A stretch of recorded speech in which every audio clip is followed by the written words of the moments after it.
তো বন্ধুরা নতুন একটা নাটক নিয়ে চলে আসলাম। নাটকটির নাম হলো প্রতিযোগিতা। প্রতিযোগিতা করার কারণে সে কিন্তু দুই পরিবারের মধ্যে ঝামেলা হয়, কারণ দুই পরিবার ছিল দুইজনের শত্রু, কিন্তু তাদেরকে কিভাবে মিলাবে সেটাও কেউ পারছিল না বন্ধুরা।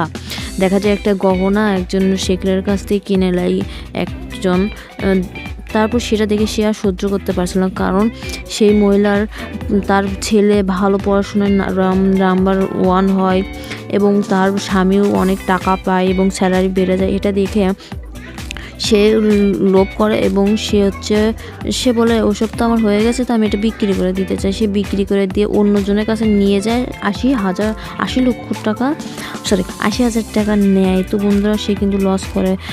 তো বন্ধুরা তাদের মধ্যে এতটাই ঝামেলা যে বোঝার উপায় নাই। তো পরবর্তী পর্বে দেখতে পারবেন যে কী রকম ঝামেলা। প্রতিযোগিতা নাটকটি আপনাদের কাছে কেমন লেগেছে অবশ্যই কমেন্ট করে জানাবেন এবং সাবস্ক্রাইব অবশ্যই করবেন। ধন্যবাদ।